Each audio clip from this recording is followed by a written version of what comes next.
Hey y'all, it's Omno Superman again, back with a chapter review for One Piece, chapter 1016. It's me, Otama. Just for starters, I liked this chapter. I did, but it's the worst chapter in weeks. This is just a setup chapter, which is necessary, but it's not as cool and exciting as all the previous ones. But that's just the way it goes. So we start off with Zoro being a ninja with a cat for the little cover page. And then we check in on the flower capital in Wano, where the fire festival is going in full force. You see Robin's old teacher, and then some random people.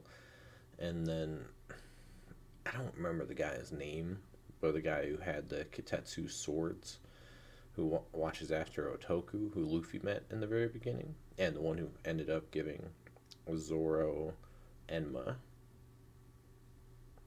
and Momonosuke the other one that I can't think of the name, the one that is designed to split the heavens. Ooh, I wish I remember what it was called, but whatever. Well, they do mention, or he mentions, that the sky is super clear and that the fire rises so high up that it should be able to reach the heaven. So the sky is crystal clear.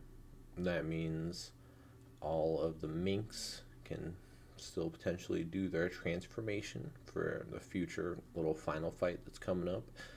But also, when Onigashima gets close to the flower capital, they will be able to see it. So they will witness the huge fight that's to come, or the fight that's to finish in front of them. But also, because Luffy sucks with direction, this huge pillar of smoke will make it easy for him to go straight to the flower capital. Because it could be that Luffy recovers on the submarine. However, the Heart Pirates end up fixing him, or patching him up briefly, I guess.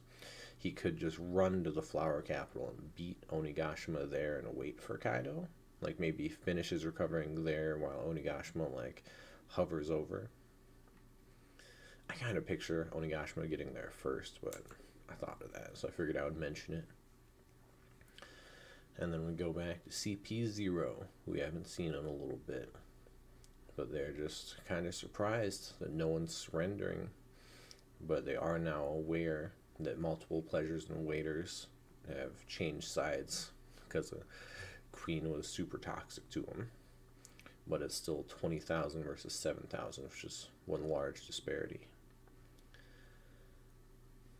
And they do say it's impossible to predict now.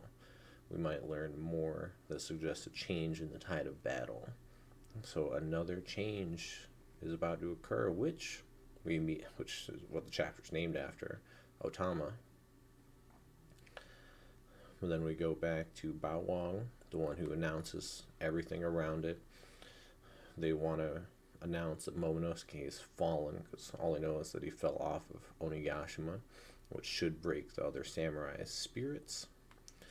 But we got Nami, Usopp, and Otama coming right up to Bawang, but they're talking about the Climo baton being surprised by Zeus, which, I mean, understandable. They've never seen it happen before, so, but that does mean we were correct.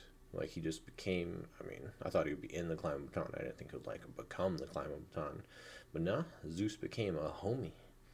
So now, Nami owns Zeus. She's confused by it and doesn't exactly want it right away. But then they come up to Bawang, and Bawang starts the announcement. But then they turn around because whoever is with them announces that the Straw Hats are there. And then Alti just pops up out of nowhere and crushes Usopp, just a headbutt right into the floor. And Alti steals Otama, knowing that they're the problem, the one who manipulated the subordinates and Big Mom somehow. And then Nami, I'm not sure what Nami tries to do, but she like swings it to attack Alti, and then Zeus just comes out and becomes the mace.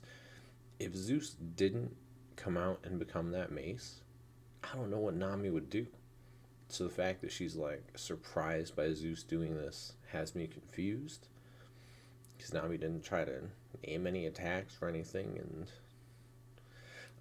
if she just extended the climbing baton to be like the stick, and she just wanted to hit it that way, and Zeus just took over for the mace. Alright, well, that makes sense, I guess.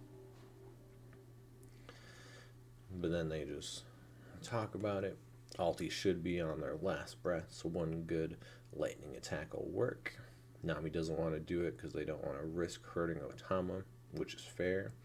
And then Usopp, even though he just got crushed, is still ready to attack. So special attack, Green Star, Sargasso. I don't know if that's how you pronounce it, but Sargasso looks correct. That separates Alti and Otama.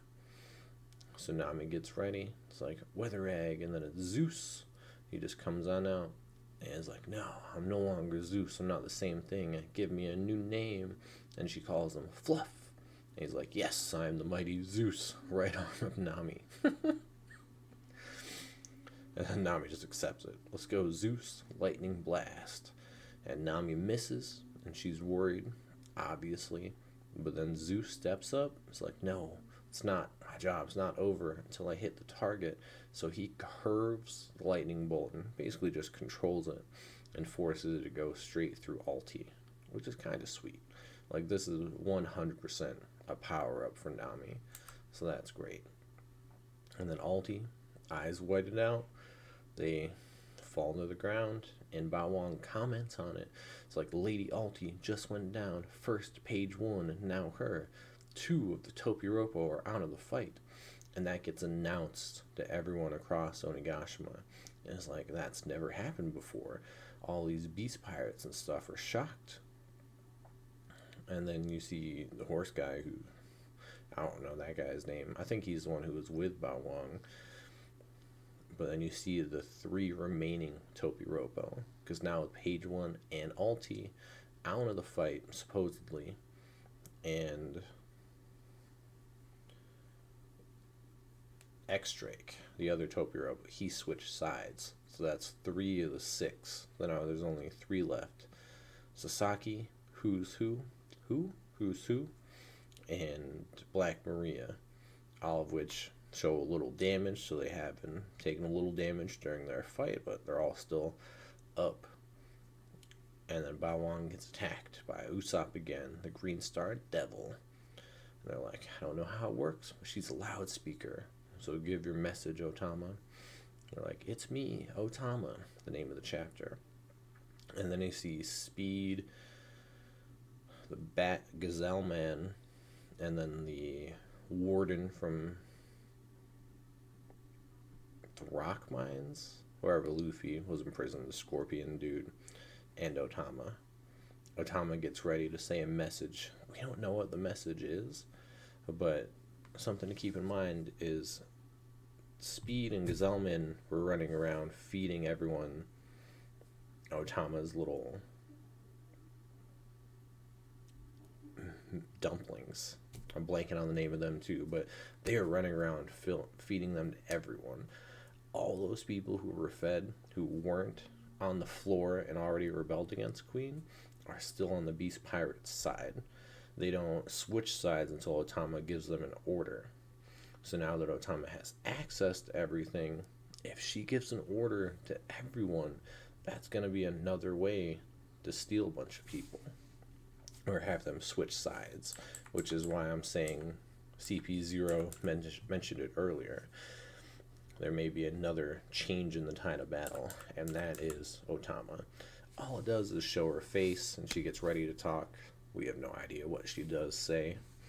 Then we get a little look at Beppo. I'm assuming Sachi and Penguin are the 2 little shadows in the back. Then we go back to the rooftop. You see that Kaido turned into his dragon form to fly up and meet Yamato. And is like, nah, you still can't leave even though you took your chains off. And Yamato just doubles down. I'm going out to sea with Luffy after we have driven you out of Wano. And Kaido is just like, I'm not leaving for anywhere else. I'm here because it's Wano. And there's no way you can beat me, so just become Shogun of Wano like I want you to. And Yamato is like, nah, I know I can't win, but Luffy is the man Kazuki Oden has been waiting for, and until he returns, I'm gonna hold you back. And then you see a clash of conquerors haki. I mean, you see the like black stuff. So either Kaido just crushed Yamato, or Yamato was able to block it. And if they were able to block it, and that clash appears like that, then Yamato also has conquerors haki, which would be sick. And it would make sense, like the supposed son of Kaido, so it's all valid. There is a break next week, which is always a little lame. But with how this is left off, I could see the next chapter just instantly revealing Yamato's devil fruit and showing the fight between them and Kaido. And if they're fighting, this is the flashback time. Like, this is it. Like, Kaido's flashback could wait until Luffy like finally gets back. Oh, I don't know though. I'm just still excited to see what's up, because everything's just set up. You saw Queen getting up, so they're still ready to fight Sanji and whatnot. And, it's just set up. So, like, so many fights are just being set up. As of now, like, Nami and Usopp technically don't have anyone to fight, because with Alti and Page One down and them escaping from Big Mom, they're just up top with Otama. And if Otama switches the remaining gifters, and the waiters wouldn't, the dumplings wouldn't work on the waiters because they don't have smile fruits yet. So only gifters and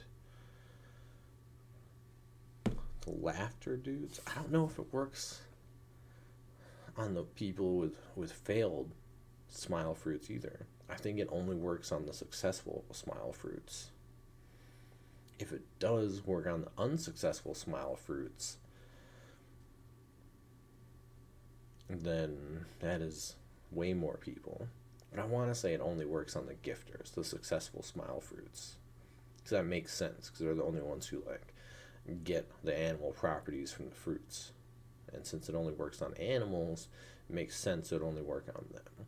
That's still, I mean, they'll be stronger than all the other ones. But yeah, I'm just excited to see what happens. The Kaido versus Yamato fight is going to be legit. Like, look forward to it. But yeah, that's it for this week. If you watch this, I appreciate it. Y'all have a good one.